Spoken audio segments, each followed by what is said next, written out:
Astrônomos estimam que o diâmetro do universo observável passa de 90 bilhões de anos-luz.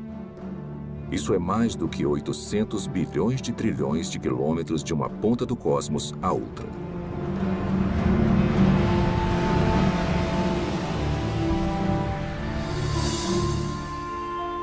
O universo contém pelo menos 170 bilhões de galáxias. Com tantas estrelas e planetas que superam em número a quantidade de grãos de areia em todas as praias do mundo.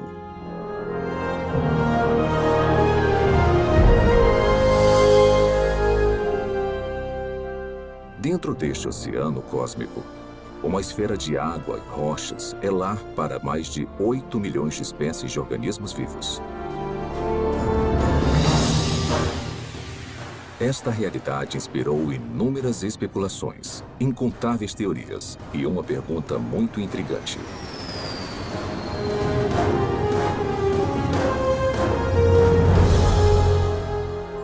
Quais são as chances de a vida ter surgido no terceiro planeta depois de um Sol orbitando em um braço espiral da galáxia Via Láctea? Foi simplesmente um golpe de sorte ou haveriam mais aspectos envolvidos além do acaso e das interações aleatórias entre matéria e energia?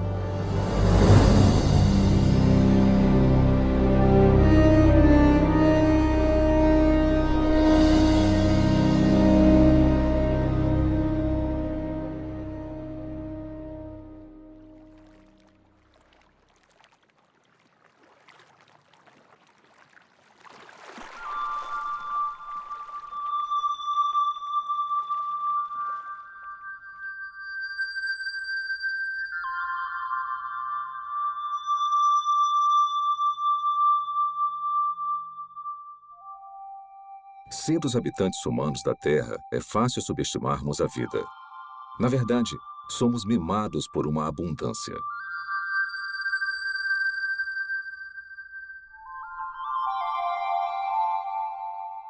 O nosso clima e a nossa geografia suportam uma biosfera que pode ser única no universo. E basicamente não há lugares muito quentes, muito frios ou muito isolados para os organismos vivos prosperarem.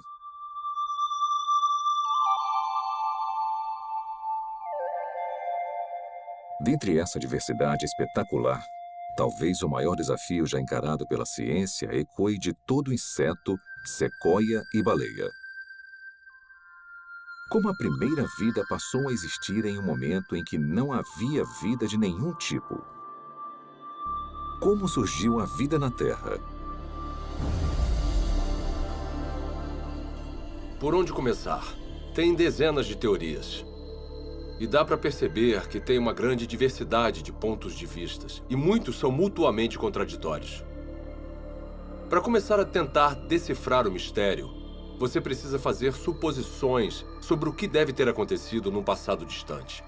Não há provas diretas, porque não tinha ninguém lá para testemunhar o evento. E não tem praticamente nenhum registro fóssil. O que nós nunca observamos, são compostos químicos sem vida, formando uma célula. Então, temos um campo de pesquisa em que a ação importante já aconteceu.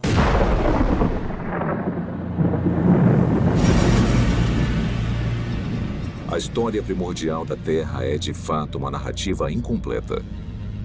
Mas apesar da ausência de provas físicas, a maioria dos cientistas acredita que a vida se originou quando a energia atingiu substâncias inorgânicas nos oceanos, crosta e atmosfera do planeta, para criar os componentes básicos para a primeira célula autorreplicante.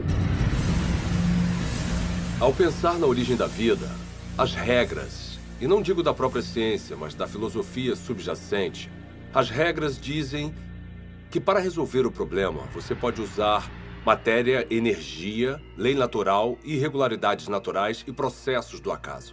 Mas o seu kit de ferramentas acaba aí. O que você não pode usar, de acordo com as regras, as ditas regras da ciência, é mente ou inteligência. Se tivermos que dar um nome a essa posição, não tem um nome melhor do que materialismo científico.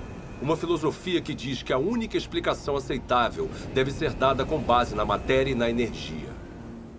E se você não consegue resolver o problema com essas ferramentas, você não pode mudar as regras. Então, partindo dessa perspectiva, como a vida se originou a partir de apenas matéria e energia? Agora, tenta resolver o problema. Como construir uma célula? Toda vida que já existiu na Terra é composta de células. E os indícios para sua origem estão entrelaçados em uma rede de máquinas moleculares.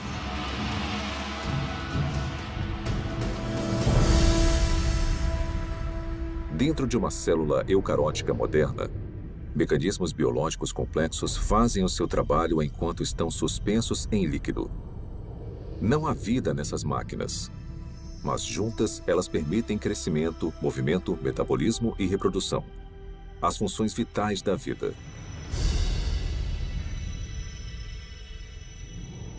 Cada componente dessa fábrica celular é feito de grandes moléculas compostas. E as mais numerosas são as proteínas. Com funções modernas, as proteínas foram projetadas para desenrolar e copiar informação genética em uma cadeia de DNA.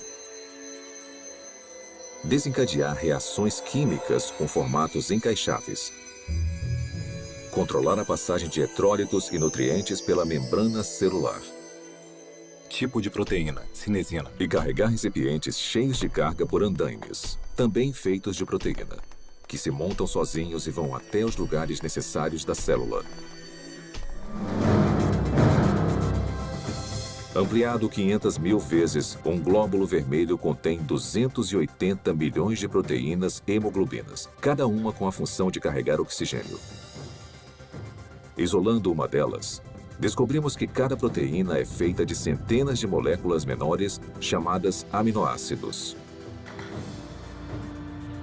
São encontrados 20 tipos diferentes de aminoácidos em organismos vivos. A estrutura química distinta de cada molécula permite a formação de mais de 100 mil tipos diferentes de proteínas. A construção começa quando aminoácidos selecionados são organizados em uma cadeia. É um processo que costuma ser comparado à organização de letras do alfabeto em palavras e frases com significado. Se esses componentes tiverem a sequência correta, a cadeia se dobra em uma proteína pronta para cumprir a sua função dentro da célula.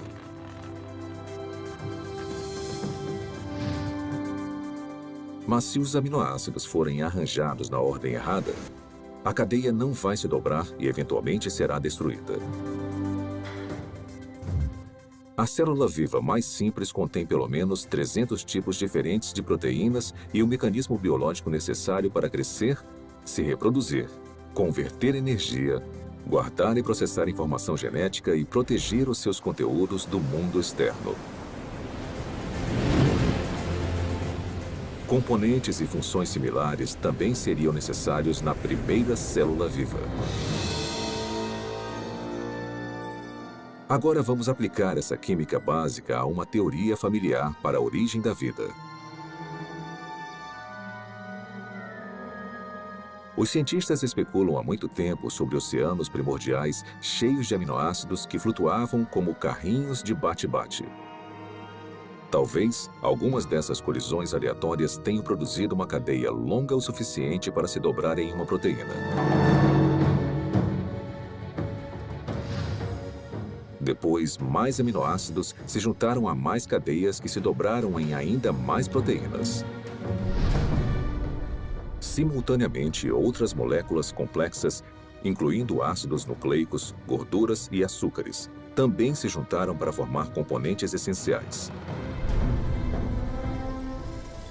Então, sem previdência ou direção, a combinação certa de moléculas se juntou de alguma forma nessa sopa química para formar uma membrana que envolvia todas as máquinas específicas necessárias para uma célula autorreplicante. E pronto!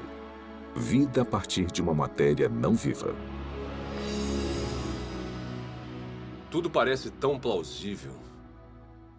O problema é que, na Terra primitiva, a complexidade interna necessária para sobreviver seria enorme. porque a vida, como a conhecemos, é caracterizada por máquinas celulares e muitas delas. E se você tirar esse hardware essencial, a célula deixa de existir, porque chega um momento em que ela não consegue se simplificar mais e ainda existir. Uma simplificação maior seria a morte. Costumamos ouvir críticas como: você não pode projetar a biologia celular moderna no passado, porque o que quer que tenha sido a primeira célula, ela era mais simples do que o que vemos hoje. Tudo bem, eu posso entender isso como uma premissa. Descreva então a primeira célula. Membrana celular. Para ser a célula viva, você precisa de uma barreira, uma membrana que a proteja do resto do ambiente. Essa membrana precisa permitir seletivamente a passagem de nutrientes específicos e matérias-primas necessários para combustível e energia.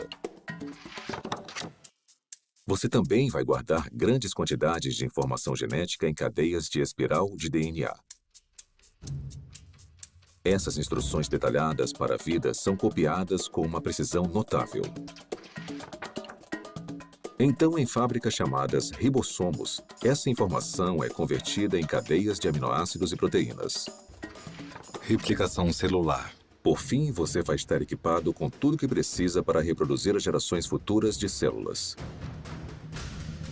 Essas funções básicas são realizadas por todos os seres vivos. São, de certa forma, características do que significa estar vivo. Então, seja uma célula do passado, uma célula bem simples, ou uma célula mais complicada de hoje em dia, não faz diferença, ela vai precisar realizar essas funções. Grande parte dos químicos acredita, assim como eu, que a vida surgiu espontaneamente, a partir da mistura de moléculas na terra prebiótica. Como? Eu nem imagino. George Whiteside, químico, Universidade Harvard. Apesar dos assombrosos obstáculos, a noção de que componentes químicos básicos se organizaram para formar uma célula viva é sugerida no mínimo 150 anos. Em 1871, Charles Darwin escreveu uma carta na qual descreveu um pequeno lago morno com todos os componentes químicos certos para criar a vida. Meio século depois, o bioquímico russo Alexander Oparin expandiu as ideias de Darwin. Em seu livro A Origem da Vida, ele teorizou sobre uma sopa primordial e uma progressão gradual de uma química simples até uma célula viva. Então, em 1952, essa hipótese foi testada. Stanley Miller, um aluno de pós-graduação da Universidade de Chicago, tentou determinar se uma química simples poderia produzir componentes reais de vida. O jovem cientista construiu um equipamento de vidro para simular o ciclo de água antigo e o encheu com uma mistura de gases que supostamente compunham a atmosfera da Terra primitiva.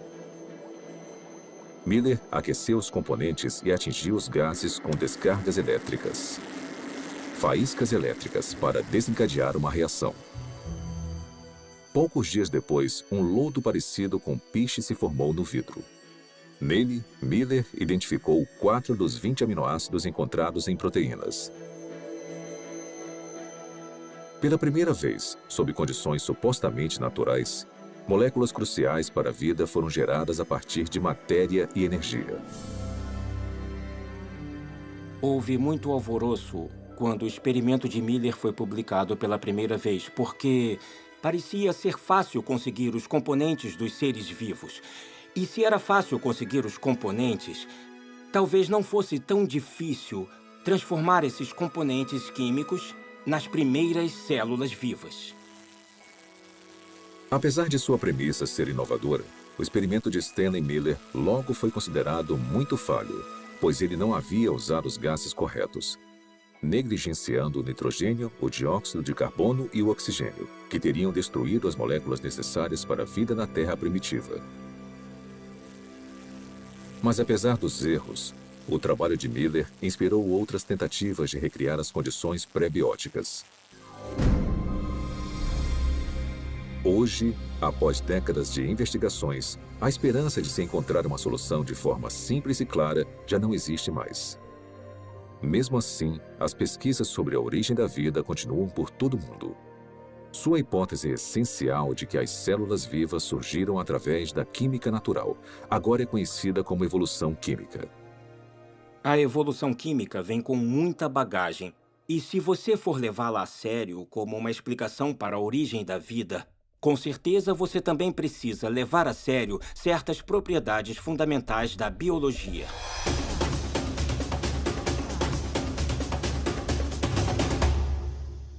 As moléculas envolvidas na vida não têm inteligência, não têm previdência. Elas não têm como saber o que precisam fazer depois para então conseguirem se transformar em química orgânica. Se eu colocar aminoácidos em um tubo de ensaio no meu laboratório, mesmo se eu esquentar e misturar muito bem, e fizer isso por 100 anos, 1000 anos, 10.000 anos ou 1 milhão de anos, nada aconteceria. Aminoácidos, nucleotídeos, lipídios. Sozinhos, eles não representam a vida. São inertes. Não se reproduzem, não guardam informações. De certa forma, são ingênuos. Eles não acordaram um dia e falaram: "Ei, vamos nos juntar e construir uma célula que consiga se replicar." Isso não aconteceu. A química por si só é indiferente ao fato de algo estar vivo ou morto. A seleção natural não funciona para criar a primeira célula porque a seleção natural não consegue operar em nada a não ser que tenha alguma forma de herdar e monitorar mudanças e de escolher o melhor sobrevivente para avançar. Para ter alguma seleção, são necessárias células. Então, se você quer explicar a origem das células, você não pode usar a seleção. Porque a seleção exige a existência da mesma coisa que você está tentando explicar. A seleção natural tem que funcionar sobre uma célula que tenha um sistema genético e que seja capaz de se reproduzir. Sem isso, a seleção natural é completamente irrelevante. A auto-organização é a ideia de que os componentes químicos podem se organizar sozinhos de forma a se transformarem em objetos ricos em informações e com um propósito. As moléculas e os átomos podem se auto-organizar em um certo sentido. O sal seria um exemplo. No sal, tem íons de sódio e de cloreto. E eles interagem uns com os outros porque têm cargas positivas e negativas. Então, essa afinidade natural leva à formação de cloreto de sódio, cloreto de sódio, cloreto de sódio, que pode se compactar de uma forma estereotipada para criar um cristal. Os cristais de sal são a mesma coisa, repetida várias e várias vezes. Se um cristal de sal fosse um livro, seria um livro com uma palavra só. Geometrias com repetições regulares como essa não carregam um tipo certo de informação. Informação que você precisaria para criar uma proteína. A sequência que vemos em uma proteína é altamente irregular. Não tem como prever qual vai ser o próximo aminoácido com base nos que já apareceram. Então, a auto-organização que nós observamos no mundo natural é o tipo de processo errado para a construção das estruturas ricas em informações dos seres vivos. Quando você elimina a seleção natural e a auto-organização e percebe que as moléculas não têm a habilidade de pensar ou se programar de forma alguma, o acaso volta à questão. E os cientistas odeiam o acaso como explicação para a origem da vida. Acaso? Por que o acaso é uma opção tão insatisfatória? Talvez porque muitos analistas fizeram as contas e entendem a grande improbabilidade de sucesso.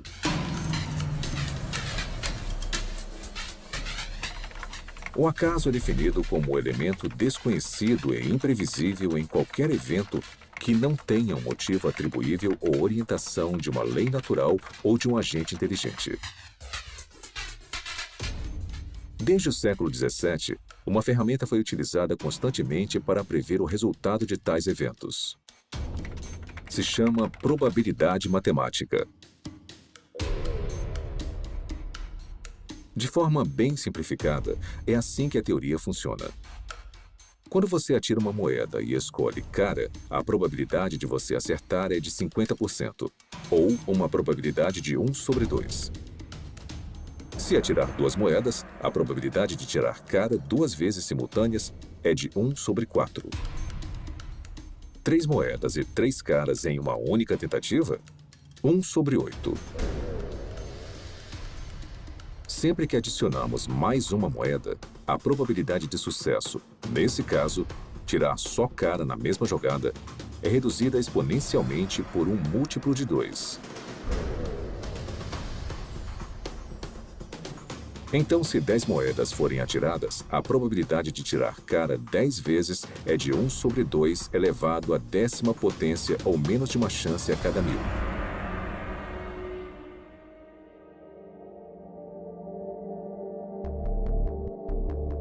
Quando aplicado à origem da vida e à formação aleatória de grandes biomoléculas, a teoria da probabilidade esclarece as limitações do acaso como um agente criativo na Terra primordial. Por exemplo, quais são as chances de uma única proteína se formar exclusivamente através das interações às cegas da química?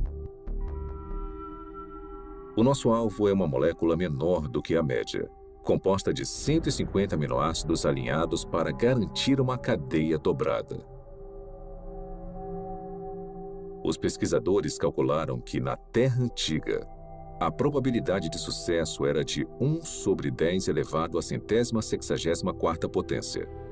Ou seja, uma cadeia de proteína corretamente sequenciada a cada 100 milhões de trilhões de trilhões de trilhões de trilhões de trilhões de trilhões de trilhões de trilhões de trilhões de trilhões de trilhões de trilhões de trilhões de tentativas fracassadas.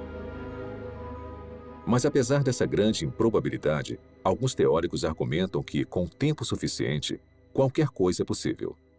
Está bem? Vamos tentar a validade dessa opinião. Vamos começar estabelecendo um ambiente ideal para a evolução química. Um mundo imaginário que dará ao acaso toda a oportunidade de sucesso. Primeiro, vamos lotar os oceanos de aminoácidos. Ou seja, todos os átomos na Terra, incluindo todo o suprimento de carbono, nitrogênio, oxigênio, hidrogênio e enxofre, estão disponíveis para formar 10 elevado à 41ª potência de conjuntos completos dos 20 tipos de aminoácidos usados na criação de proteínas. Depois vamos alterar as leis da natureza para proteger esses componentes dos raios de luz ultravioleta destruidores e da contaminação química na sopa primordial. Agora vamos deixar a química agir para ver o que acontece.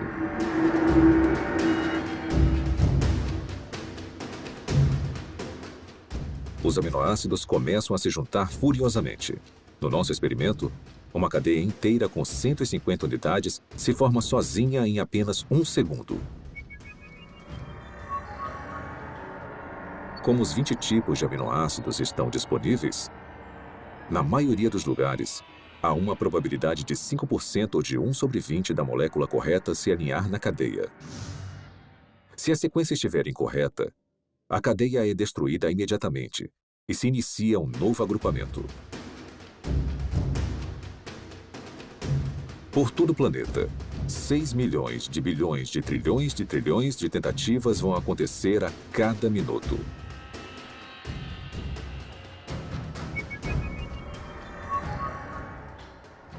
Ou seja, em 4,6 bilhões de anos, a idade mais antiga estimada da Terra, o número de cadeias que não se dobram vai passar de 10 elevado à 58ª potência. É uma quantidade espantosa, mas não chega nem perto de 10 elevado à 164ª potência. Aproximadamente as tentativas necessárias para se criar uma proteína de 150 aminoácidos por acaso.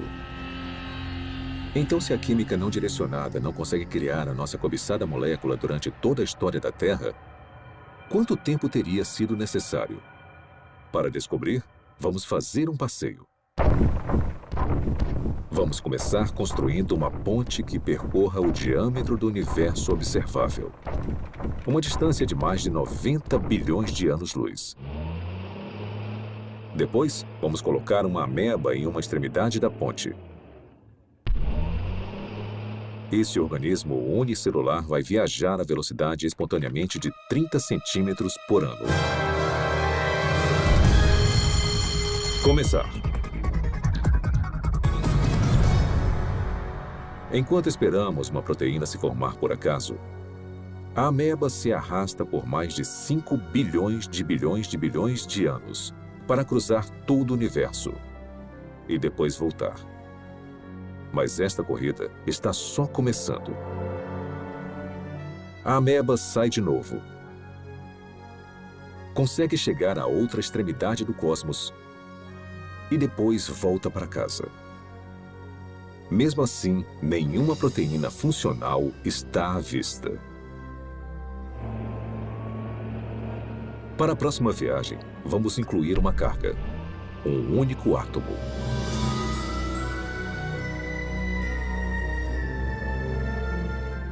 Após percorrer lentamente mais de 800 bilhões de trilhões de quilômetros, a ameba deixa a carga e volta para pegar mais. Será que ela vai voltar antes da nossa proteína sortuda se formar? Com certeza.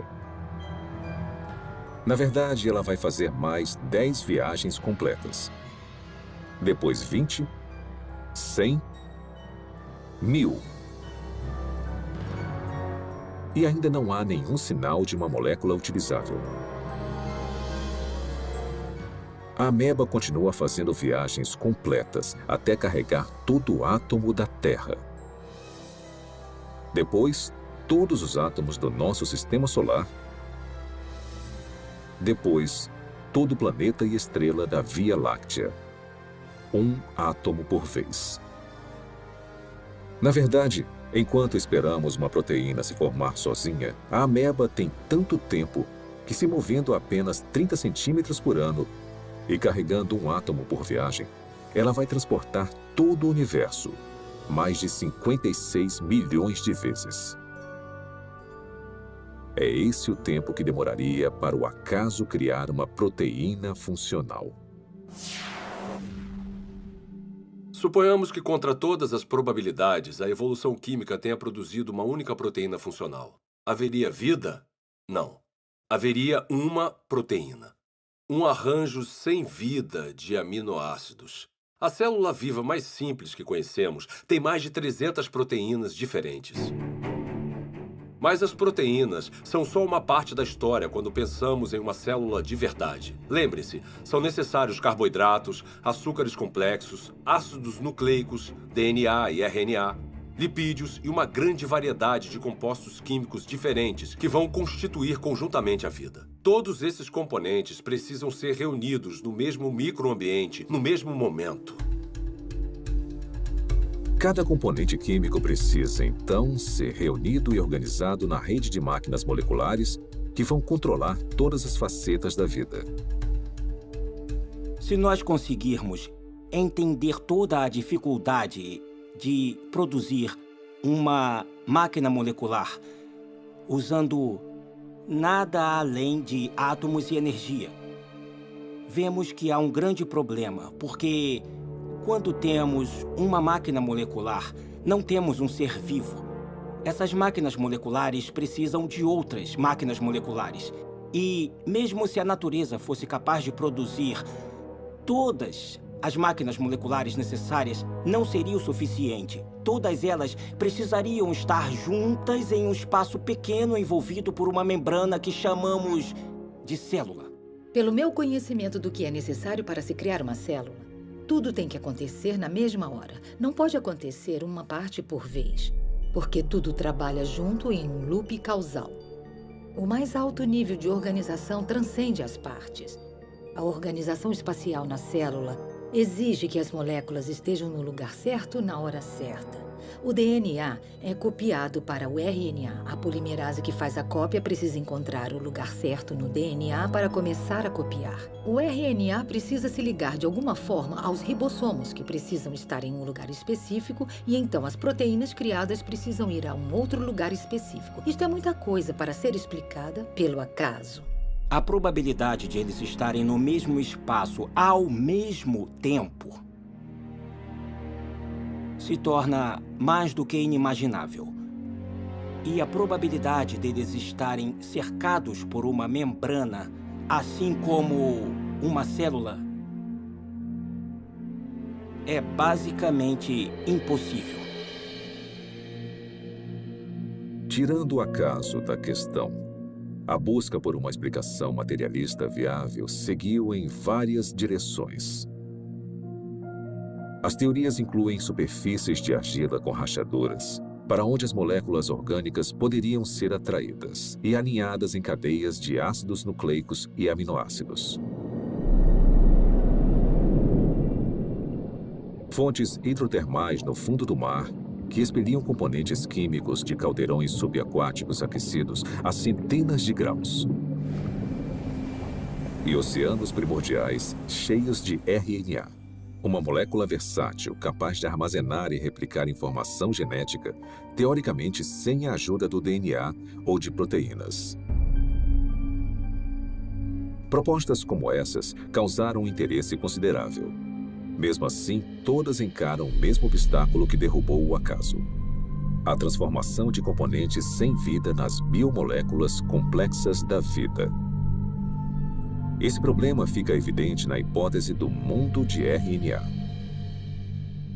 O mundo de RNA é a ideia de que é possível juntar nucleotídeos suficientes para criar uma cadeia longo o suficiente para se autocopiar e, depois de se copiar, fazer a mesma coisa novamente. Os pesquisadores da origem da vida supõem que a primeira vida era composta de nada além de RNA e podia, de alguma forma, criar um mundo mais complexo, onde há proteína e DNA. Ninguém sabe como isso aconteceria. Desde a apresentação do mundo de RNA, a aceitação da teoria aumentou, apesar das várias limitações, inclusive a durabilidade da molécula. Se você apenas olhar para uma molécula de RNA, ela parece se desintegrar.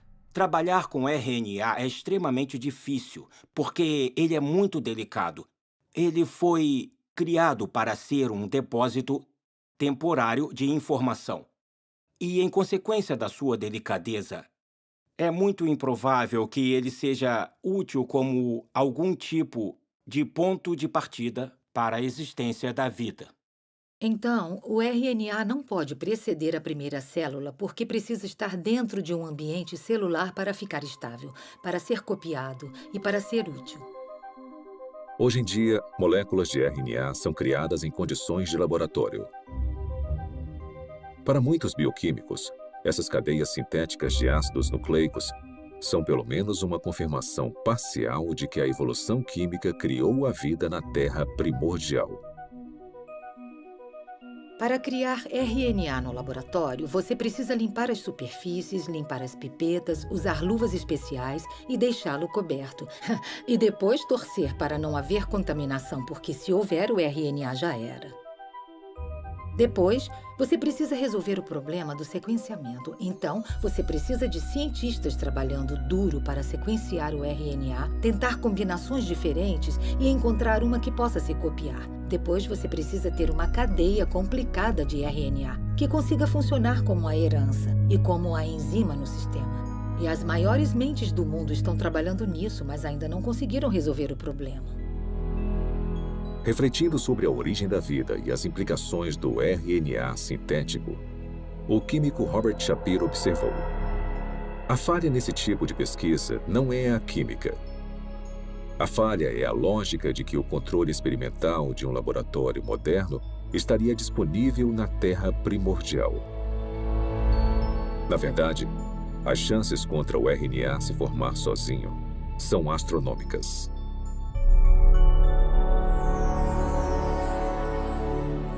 Criar RNA em um laboratório exige muita inteligência e premeditação. e planejamento e execução cuidadosos. Então, conseguir a sequência certa. Sem consciência, sem intenção, não vai acontecer. A probabilidade da evolução química é ainda mais enfraquecida pela composição da sopa primordial. Se a sopa primordial tiver existido, ela teria sido um grande caos quimicamente. Há vários tipos de reações cruzadas opostas que teriam acontecido na Terra primordial e que interfeririam com a química que você deseja. Ou seja, moléculas que não são utilizadas pelos seres vivos e que são prejudiciais aos seres vivos. As condições na Terra primordial eram hostis à vida, eram hostis à formação dos tipos de ligações necessárias para criar moléculas biológicas. E foi aí que surgiu um grande problema. Porque a água quebra as ligações que prendem as proteínas.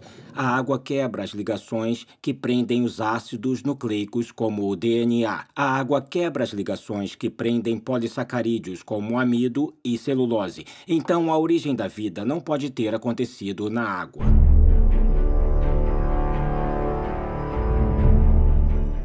Encarando desafios intransponíveis na Terra, alguns cientistas expandiram as fronteiras de suas buscas. Em 1976, o biólogo vencedor do Prêmio Nobel, Francis Crick, propôs uma alternativa radical para a origem da vida. Crick sugeriu que o nosso planeta foi semeado com organismos microscópicos, que foram transportados de outra parte do universo, por uma civilização alienígena.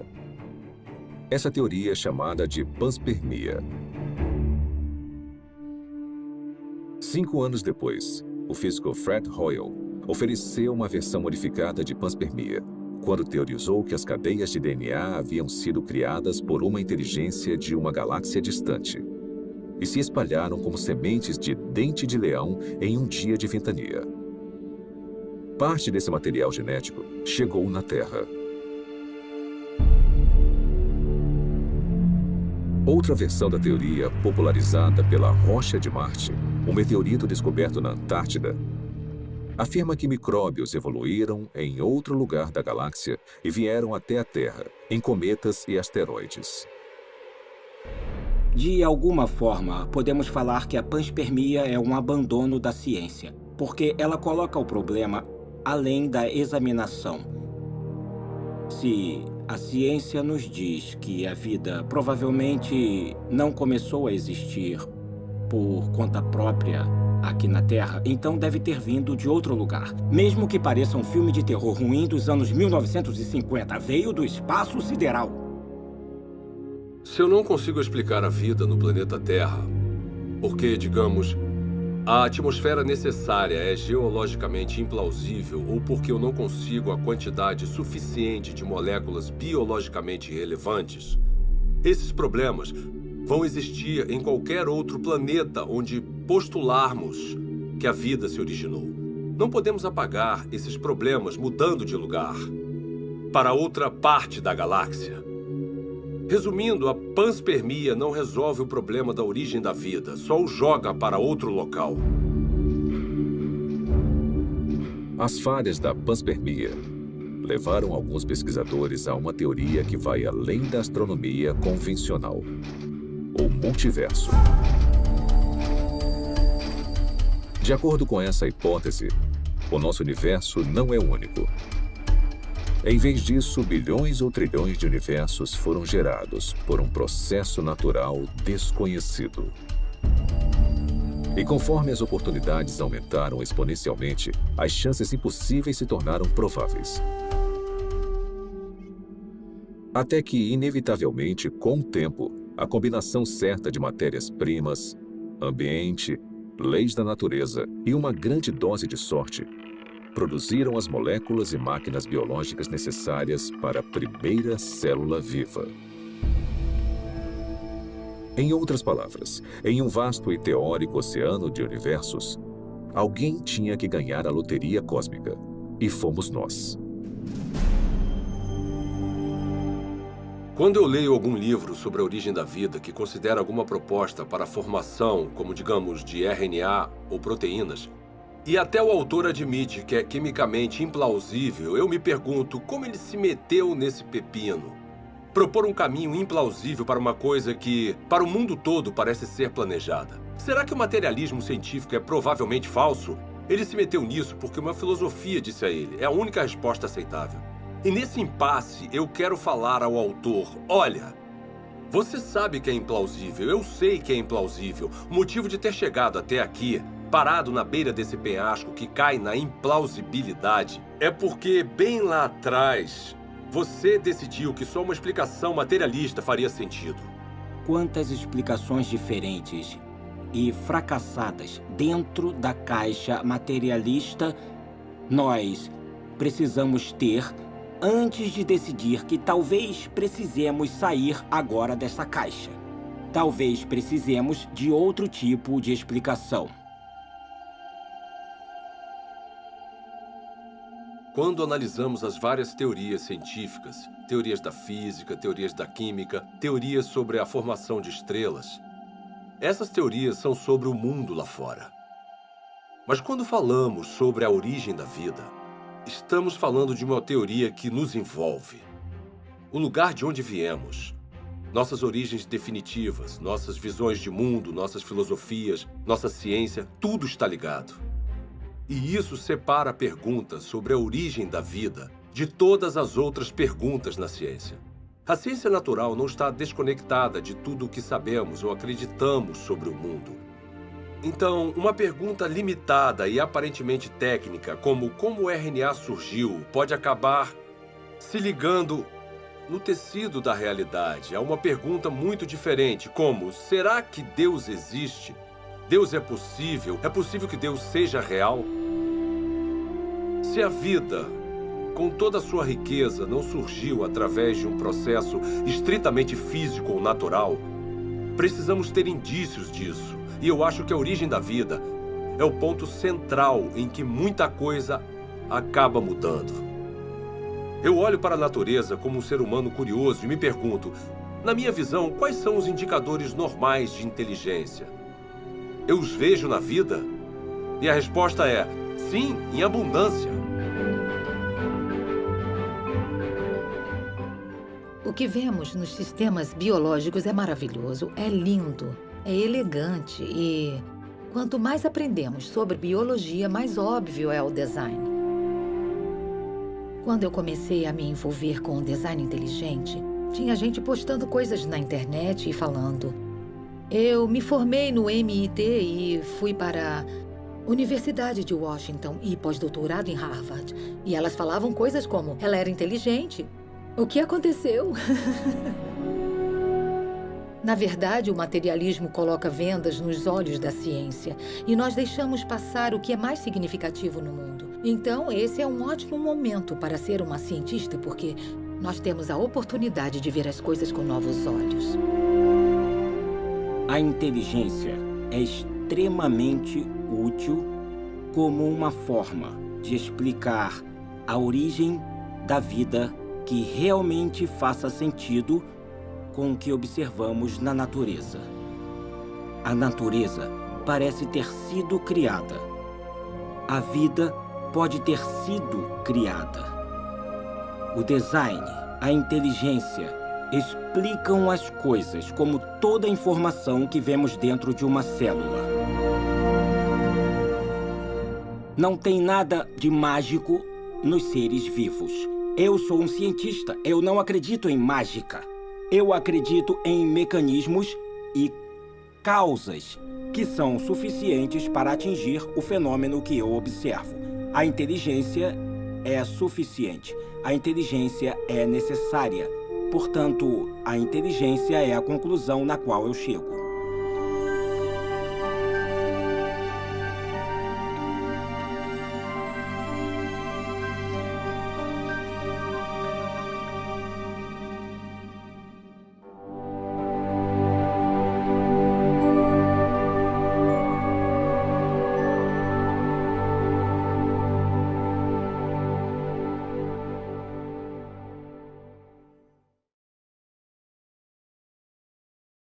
Espero que tenham gostado de A Origem. Foi animador fazer parte de um projeto que chega ao cerne das grandes perguntas que influenciam profundamente a nossa visão de mundo de várias formas. Como a vida surgiu? Será que as interações entre matéria e energia produziram as primeiras células? Ou será que a vida só é explicável como sendo a criação especial de Deus? Nos últimos 30 anos, tecnologias espetaculares permitiram que os pesquisadores descobrissem e visualizassem a rede complexa de máquinas biológicas que trabalham dentro de cada célula viva. Esse conhecimento inspirou o desenvolvimento de um caso científico, convincente para o design inteligente e para a origem da primeira vida. É um caso baseado puramente em provas, lógica e razão. Agora queríamos mostrar um pequeno vídeo que explica os princípios básicos dessa teoria, que algum dia pode revolucionar a forma como a ciência é praticada, ensinada e entendida por todo o mundo.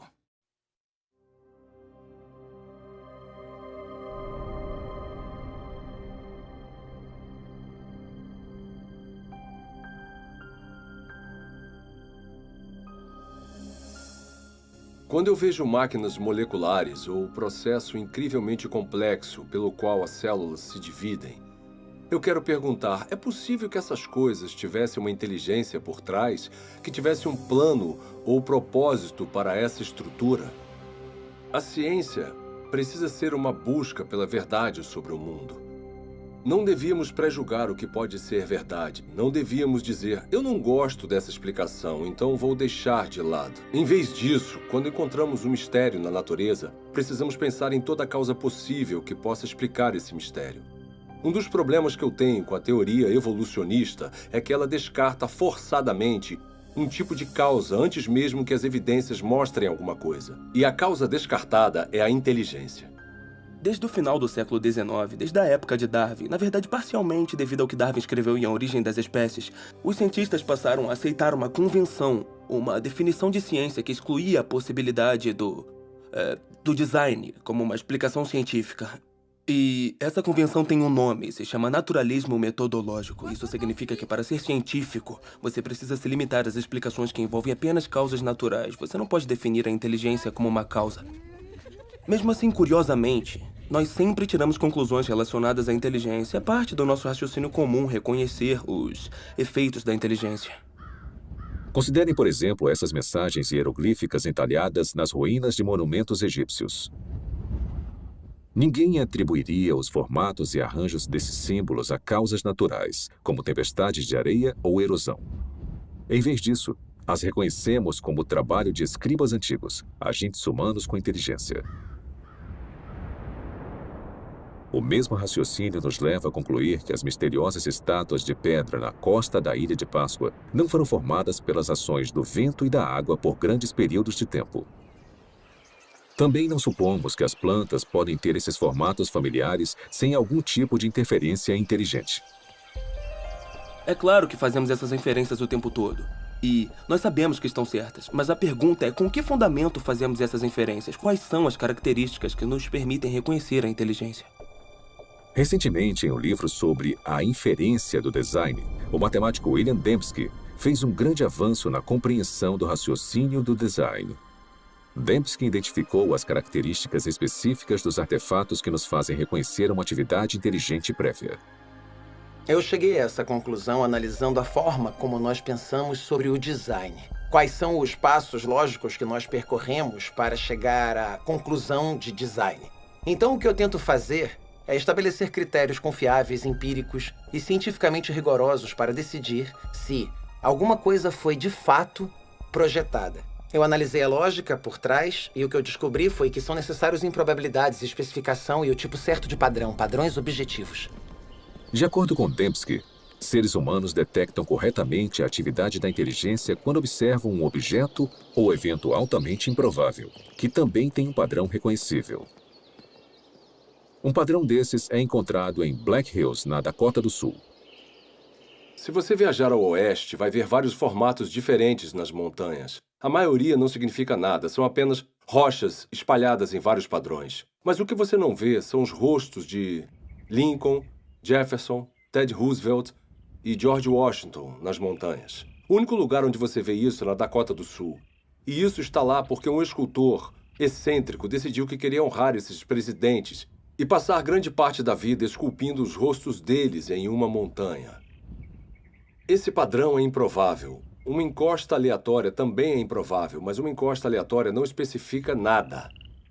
Mas nós sabemos que tinham 4 caras que foram presidentes dos Estados Unidos com um padrão específico nos rostos. E esses padrões na encosta da Dakota do Sul combinam com esses rostos familiares. Se eu olhar e ver os rostos, eu vou reconhecer imediatamente que são os rostos dos 4 presidentes, que são conhecidos a partir das cédulas, de imagens na Galeria Nacional ou de pinturas em livros. Então eu percebo que ao ver o Monte Rushmore, que não é apenas uma configuração de rochas altamente improvável, mas uma que combina com certos padrões independentes que indicam seguramente que tem inteligência envolvida ali. Temos então uma pequena probabilidade, especificação e design.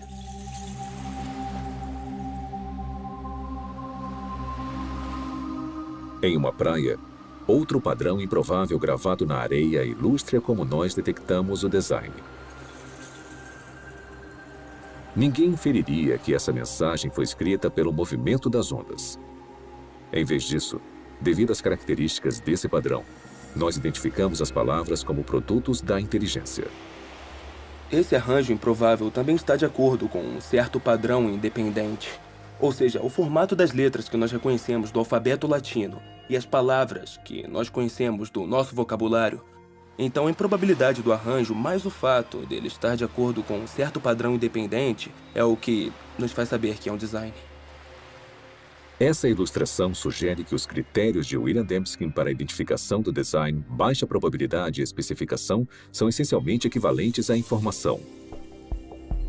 O tipo de informação presente não apenas em imagens, textos escritos e sequências numéricas, mas também presente em softwares e em sinais de rádio.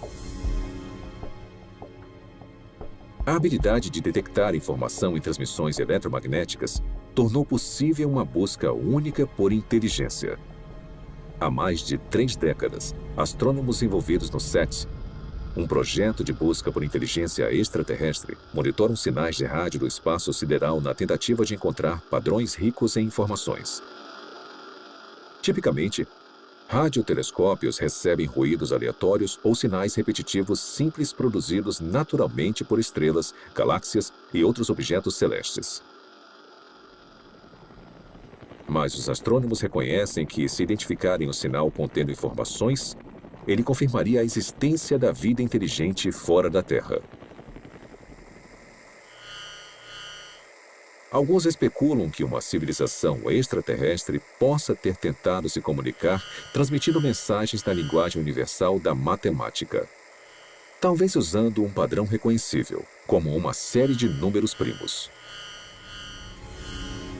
Isso não acontece por acaso. São necessários complexidade ou improbabilidade, vários números primos e também ter um padrão. E tem que ser o tipo de padrão certo, não um padrão que você está impondo. É um padrão que existe objetivamente. Até hoje, a pesquisa do SET falhou em detectar qualquer padrão ou informação que indicaria que há inteligência em uma galáxia distante. Mas em outro universo, mais próximo de nós, cientistas descobriram uma gama de informações dentro do núcleo da célula viva. O DNA tem uma estrutura ideal para carregar informação. Nos A's, C's, T's e G's, as bases da dupla hélice do DNA, há o potencial para armazenar uma grande quantidade de informação. Na verdade, não há nenhuma entidade no universo conhecido que armazene e processe mais informação de forma mais eficiente do que a molécula de DNA. Um conjunto completo do DNA humano tem 3 bilhões de caracteres individuais. Análises das regiões codificadoras da molécula de DNA mostram que seus caracteres químicos têm um arranjo específico que lhes permite transmitir instruções ou informações detalhadas, como letras em uma frase com significado ou dígitos binários em um código de computador. Bill Gates disse que o DNA é como um programa de computador, mas muito mais complexo do que os que nós conseguimos criar. Se você pensar sobre isso, mesmo que por um minuto, é uma observação altamente sugestiva, porque nós sabemos que o Bill Gates não usa vento, erosão ou um gerador de números aleatórios para criar um software. Na verdade, ele usa engenheiros inteligentes, engenheiros de software. Então, tudo que sabemos com base na nossa experiência sugere que os sistemas ricos em informação são criados a partir do design. Mas o que pensar sobre o fato de que há informação na vida? Em toda célula viva de todo organismo vivo. Esse é o mistério fundamental de onde vem essa informação? Nos últimos 15 anos, o filósofo e cientista Stephen Meyer trabalhou para responder a essa pergunta. Meyer criou um argumento para desmontar que o design inteligente é a melhor explicação para a origem da informação necessária para criar a primeira célula viva. A informação que a molécula de DNA usa. Faz parte da nossa base de conhecimento o fato de agentes inteligentes poderem criar sistemas ricos em informações. Então, o argumento não se baseia no que não sabemos, mas sim no que nós sabemos sobre a estrutura de causa e efeito do mundo. Sabemos que, até agora, não há uma explicação naturalista. Nem uma causa natural que produza informação, nem seleção natural, nem processos de auto-organização e nem o puro acaso. Mas nós sabemos de uma causa que é capaz de produzir informação, que é a inteligência. Então, quando as pessoas inferem o design a partir da presença de informação no DNA, estão fazendo na prática o que se chama nas ciências históricas de uma inferência à melhor explicação. Quando encontramos um sistema rico em informações na célula, na molécula de DNA especificamente, podemos inferir que a inteligência teve um papel na origem desse sistema, mesmo não estando lá para observar o surgimento do mesmo. Há 150 anos, Charles Darwin transformou a ciência com a sua teoria sobre a seleção natural. Hoje, essa teoria encara um desafio formidável. O design inteligente provocou uma descoberta e um debate intenso sobre a origem da vida na Terra. E para um número cada vez maior de cientistas, ele representa um paradigma. Uma ideia com o poder de, mais uma vez, redefinir os fundamentos do pensamento científico. Durante o século XIX, os cientistas acreditavam que haviam duas entidades fundamentais, matéria e energia. Mas conforme entramos no século XXI, tem uma terceira entidade fundamental que a ciência precisou reconhecer, que é a informação. Então, à medida que encontramos a biologia da era da informação, cresce a suspeita de que o que vemos na molécula de DNA é, na verdade, um artefato da mente, um artefato da inteligência. Uma coisa que só pode ser explicada através do design inteligente.